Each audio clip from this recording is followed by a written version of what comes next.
Majjhima Nikaya. Middle-length sayings. Translated by I.B.Horner.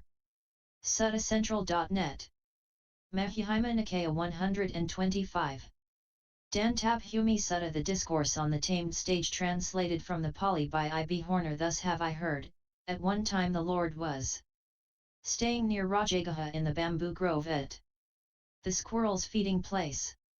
Now at that time the novice Aciravata was staying in the forest hut. One then Prince Jayasena too, who was always pacing up and down, always roaming about on foot, approached the novice Aciravata. Having approached, he exchanged greetings with the novice Aciravata. Having exchanged greetings of friendliness and courtesy, he sat down at a respectful distance. While he was sitting down at a respectful distance, Prince Jayasena spoke thus to the novice Aciravata. I have heard, good Aggivessana, that if a monk is abiding here diligent, ardent, self-resolute, he may attain one-pointedness of mind. That is so, Prince, that is so, Prince. A monk abiding here diligent, ardent, self-resolute, may attain one-pointedness of mind. It were good if the Reverend Aggivessana were to teach me Dhamma as he has heard it, as he has mastered it. I, Prince, am not able to teach you Dhamma as I have heard it, as I have mastered it. Now, if I were to teach you Dhamma as I have heard it, as I have mastered it, and if you could not understand the meaning of what I said, that would be weariness to me, that would be a vexation to me. Let the Reverend Aggivessana teach me Dhamma as he has heard it, as he has mastered it. Perhaps I could understand the meaning of what the good Aggivessana says. If I were to teach you Dhamma, Prince, as I have heard it, as I have mastered it, and if you were to understand the meaning of what I say, that would be good. If you should not understand the meaning of what I say, you must remain as you are, you must not question me further on the matter. Let the Reverend Aggivessana teach me Dhamma as he has heard it, as he has mastered it. If I understand the meaning of what the good Aggivessana says, that will be good.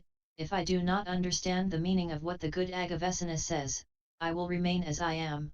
I will not question the Reverend Aggivessana further on this matter.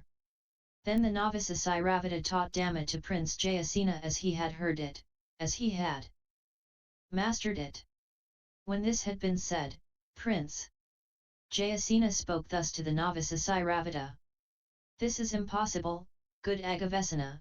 It cannot come to pass that a monk abiding diligent, ardent, self-resolute, should attain one-pointedness of mind. Then Prince Jayasena, having declared to the novice Aciravata that this was impossible and could not come to pass, rising from his seat, departed.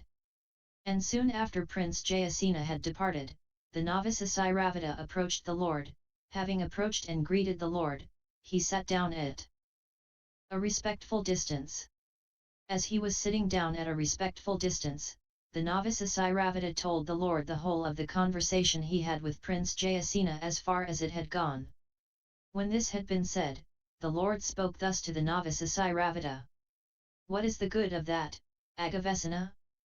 That Prince Jayasena, living as he does in the midst of sense pleasures, enjoying sense pleasures, being consumed by thoughts of sense pleasures, burning with the fever of sense pleasures, eager in the search for sense pleasures, should know or see or attain or realize that which can be known by renunciation, seen by renunciation, attained by renunciation, realized by renunciation. Such a situation does not exist. It is as if, Aggivessana, among elephants or horses or oxen to be tamed, 2 elephants, 2 horses or 2 oxen are well tamed, well trained, and 2 are not tamed, not trained.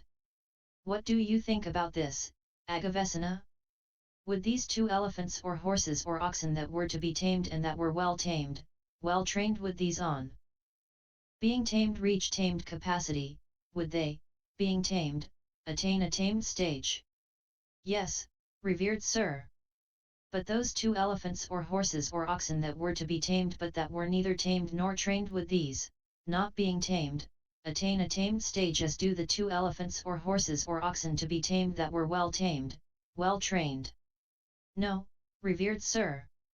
Even so, Aggivessana, that Prince Jayasena, living as he does in the midst of sense pleasures, should know or see or attain or realize that which can be known and realized by renunciation. Such a situation does not exist.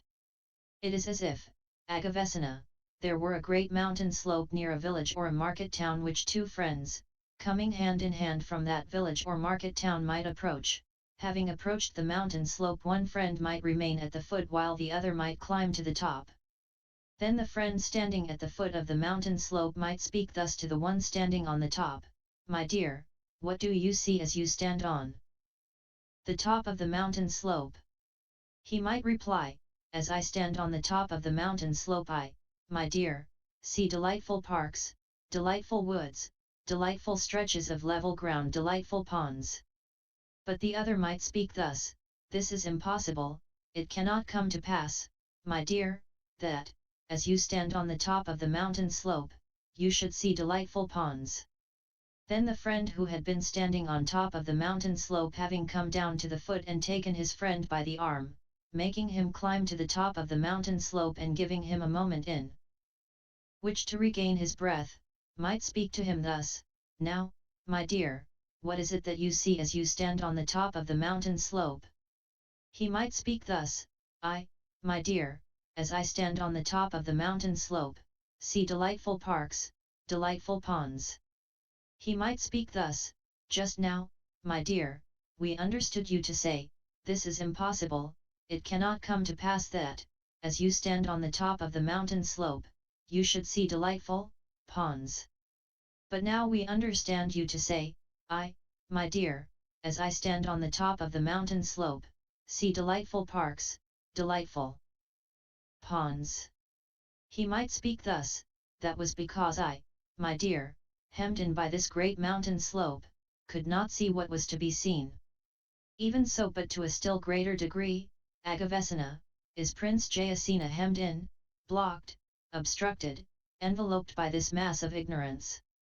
Indeed, that Prince Jayasena, living as he does in the midst of sense pleasures, enjoying sense pleasures, being consumed by thoughts of sense pleasures, eager in the search for sense pleasures, should know or see or attain or realize that which can be known, seen, attained, realized by renunciation. Such a situation does not exist.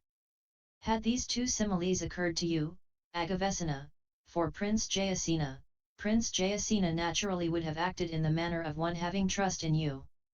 But how could these two similes for Prince Jayasena have occurred to me, revered sir, seeing that they are spontaneous, that is to say to the Lord, and have never been heard before? As, Aggivessana, a noble anointed king addresses an elephant hunter saying, "You, good elephant hunter, mount the king's elephant and go into an elephant forest. When you see a forest elephant, tie him to the neck of the king's elephant." And, Aggivessana, the elephant hunter having answered, "Yes, sire," in assent to the noble anointed king, mounts the king's elephant and goes into an elephant forest. Seeing a forest elephant, he ties him to the neck of the king's elephant. So the king's elephant brings him out into the open. But, Aggivessana, the forest elephant has this longing, that is to say for the elephant forest. But in regard to him the elephant hunter tells the noble anointed king that the forest elephant has got out into the open.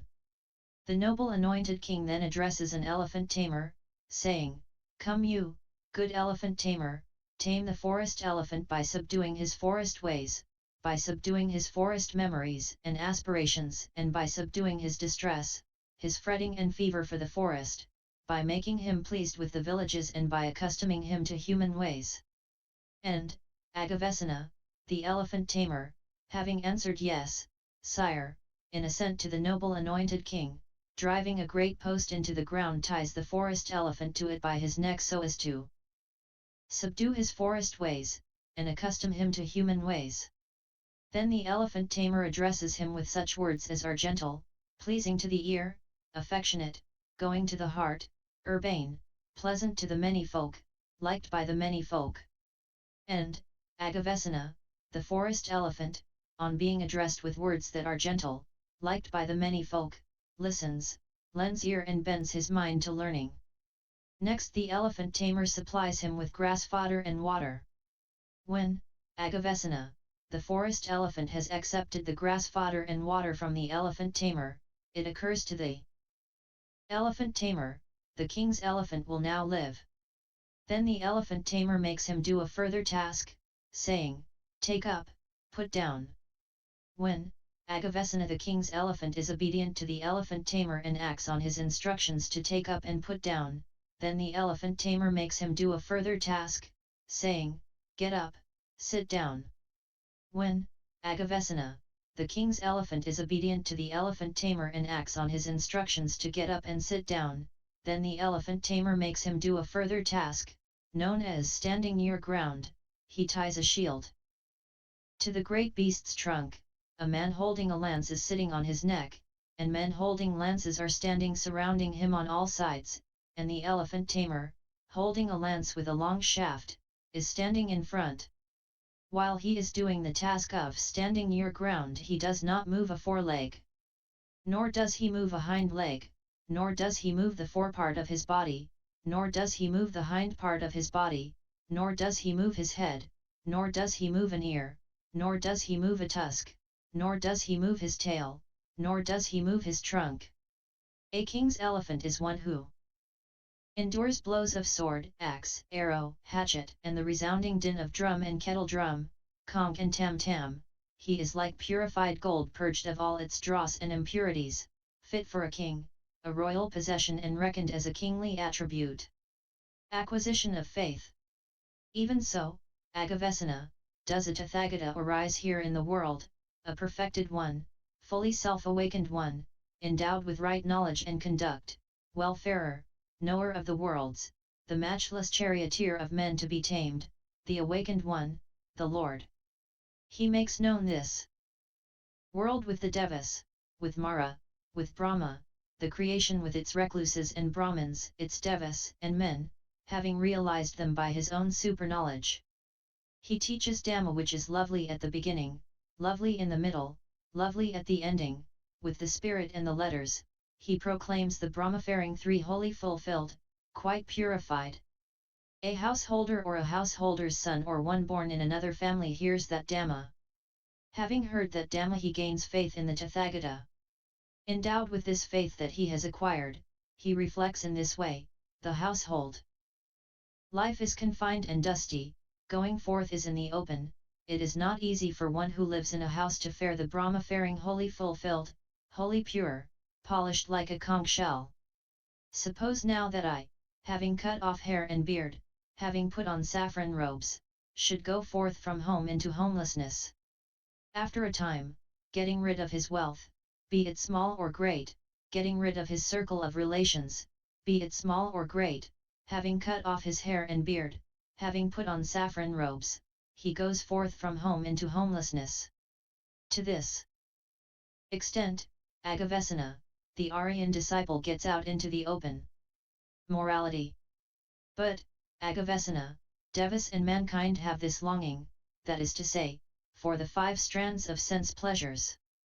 The Tathagata disciplines him further, saying, come you, monk, be moral, live controlled by the control of the obligations, possessed of right behavior and posture, seeing danger in the slightest faults, undertaking them, train yourself in the rules of training. Sense control. And when, Aggivessana, the Aryan disciple is moral, lives controlled by the control, undertaking them, trains himself in the rules of training, then the Tathagata disciplines him further, saying, come you, monk, be guarded as to the doors of the sense organs. Having seen a material shape with the eye, as above. Having cognized a mental state with the mind, be not entranced by the general appearance, be not entranced by the detail. For if you dwell with the organ of mind uncontrolled, covetousness and dejection, evil unskillful states of mind, might flow in. So fare. Along with its control, guard the organ of mind, achieve control over the organ of the mind. Moderation in eating. And when, Aggivessana, the Aryan disciple is guarded as to the doors of the sense organs, then the Tathagata disciplines him further, saying, come you, monk, be moderate in eating, as above, abiding in comfort. Vigilance. When, Aggivessana, the Aryan disciple is moderate in eating, the Tathagata disciplines him further, saying, "Come you, monk, abide intent on vigilance, as above, you should cleanse the mind of obstructive mental states, mindfulness and clear consciousness." And when, Aggivessana, the Aryan disciple is intent on vigilance, then the Tathagata disciplines him further, saying, "Come you, monk, be possessed of mindfulness and clear consciousness. Be one who acts with clear consciousness, as above, talking, silent, overcoming of the 5 hindrances." And when, Aggivessana, the Aryan disciple is possessed of mindfulness and clear consciousness, then the Tathagata disciplines him further, saying, "Come you, monk, choose a remote lodging in a forest, at the root of a tree, on a mountain slope, in a wilderness, in a hill cave, a cemetery, a forest haunt, in the open or on a heap of straw." He chooses a remote lodging in the forest, or on a heap of straw. Returning from alms gathering, after the meal, he sits down cross-legged, holding the back erect, having made mindfulness rise up in front of him. He, by getting rid of coveting for the world, dwells with a mind devoid of coveting. He purifies the mind of coveting. By getting rid of the taint of ill will, he dwells benevolent in mind, compassionate for the welfare of all creatures and beings. He purifies the mind of the taint of ill will. By getting rid of sloth and torpor, he dwells devoid of sloth and torpor, perceiving the light, mindful, clearly conscious. He purifies the mind of sloth and torpor. By getting rid of restlessness and worry, he dwells calmly, the mind subjectively tranquilized. He purifies the mind of restlessness and worry. By getting rid of doubt, he dwells doubt-crossed, unperplexed as to the states that are skillful. He purifies the mind of doubt. The 4 applications of mindfulness. He, by getting rid of these 5 hindrances which are defilements of the mind and weakening to intuitive wisdom, dwells contemplating the body in the body, ardent, clearly conscious of it, mindful of it so as to control the covetousness and dejection in the world. He fares along contemplating the feelings, the mind, the mental states in mental states, ardent, clearly conscious of them, mindful of them so as to control the covetousness and dejection in the world.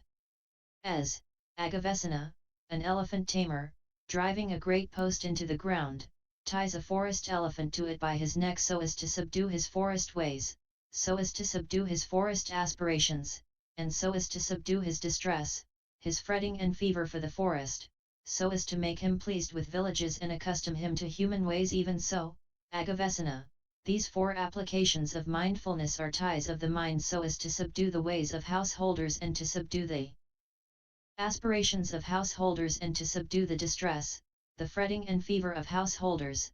They are for leading to the right path, for realizing Nibbana.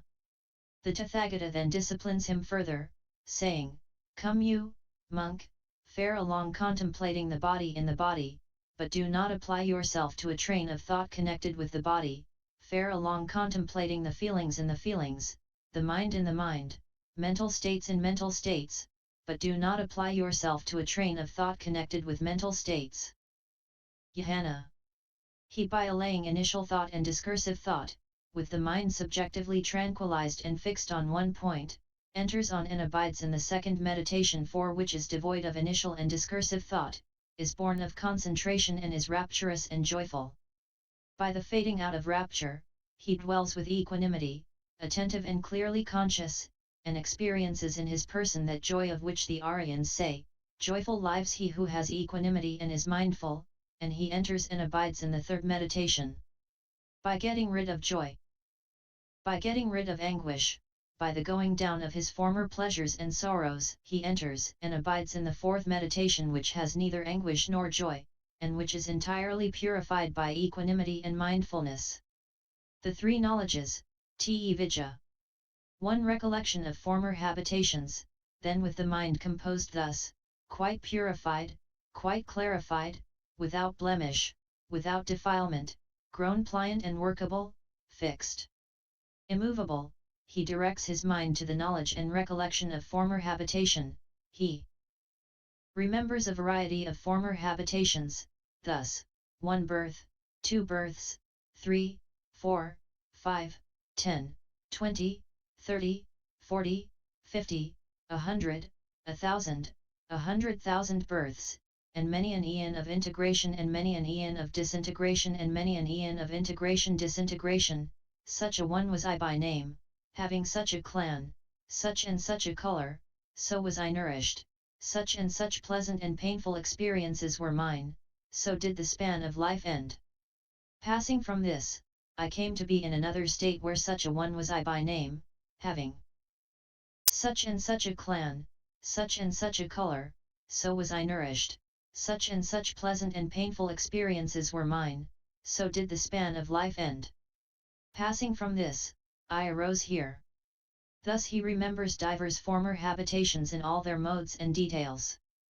To the divine eye, then with the mind composed, quite purified, quite clarified, without blemish, without defilement, grown pliant and workable, fixed, immovable, he directs his mind to the knowledge of the passing, hence and the arising of beings. With the purified Deva vision surpassing that of men, he sees beings as they pass hence or come to be, he comprehends that beings are mean, excellent, comely, ugly, well-going, ill-going, according to the consequence of their deeds, that he thinks, indeed these worthy beings who were possessed of wrong conduct in body, who were possessed of wrong conduct in speech, who were possessed of wrong conduct of thought, scoffers at the Aryans, holding a wrong view, incurring deeds consequent on a wrong view, these, at the breaking up of the body after dying, have arisen in a sorrowful state. A bad born, the abyss, Naraya hell. But these worthy beings who were possessed of good conduct in body, who were possessed of good conduct in speech, who were possessed of good conduct in thought, who did not scoff at the Aryans, holding a right view, incurring deeds consequent on a right view, these, at the breaking up of the body, after dying, have arisen in a good born, a heaven world. 3. Destruction of cankers, sainthood. Then with the mind composed, immovable, he directs his mind to the knowledge of the destruction of the cankers. 5. He understands as it really is, this is anguish. 6. This is the arising of anguish, this is the stopping of anguish, this is the course leading to the stopping of anguish.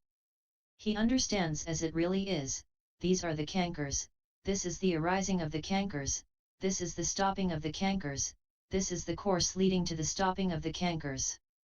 Knowing thus, seeing thus, his mind is freed from the canker of sense pleasures, is freed from the canker of becoming, freed from the canker of ignorance. In freedom the knowledge came to be, I am freed. And he comprehends, destroyed is birth, brought to a close is the Brahmafaring, done is what was to be done, there is no more of being such or such. That monk is able to endure, head, cold, hunger, thirst, the touch of mosquitoes, gadflies, wind, sun, and creeping things, abusive language and unwelcome modes of speech. He has grown to bear bodily feelings which as they arise are painful, acute, sharp, severe, wretched, miserable, deadly.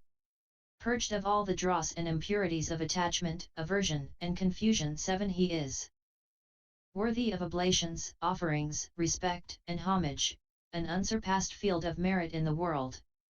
If, Aggivessana, a king's elephant dies in old age, untamed, untrained, the king's old elephant that has died is reckoned as one that has died untamed, and so, Aggivessana, of a king's elephant that is middle-aged. And 2. Aggivessana, if a king's elephant dies young, untamed, untrained, the king's young elephant that has died is reckoned as one that has died untamed. Even so, Aggivessana, if a monk who is an elder dies with the cankers not destroyed, the monk who is an elder that has died is reckoned as one that has died untamed. And so of a monk of middle standing. And 2.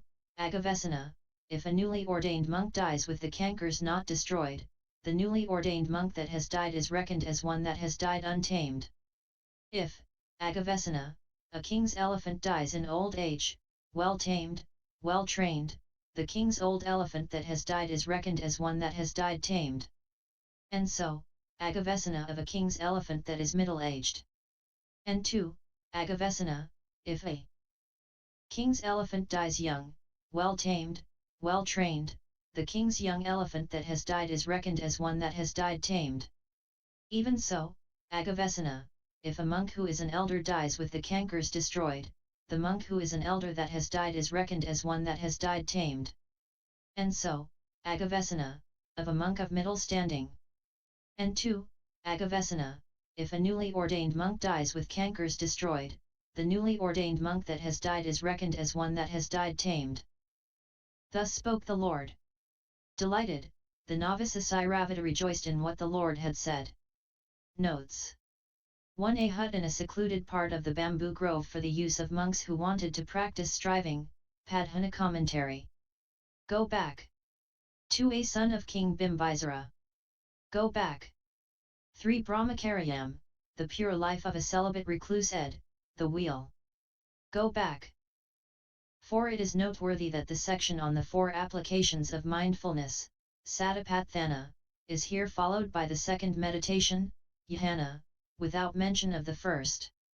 This may either refer to a meditator who, already previously, has attained to the first Jhana, or, which seems more probable, it is meant to indicate that the intensive practice of Satipatthana which, through emphasis on bare observation, tends to reduce discursive thought, and enables the meditator to enter directly into the second Jhana, which is free from initial and discursive thought, Vitaka Vikara.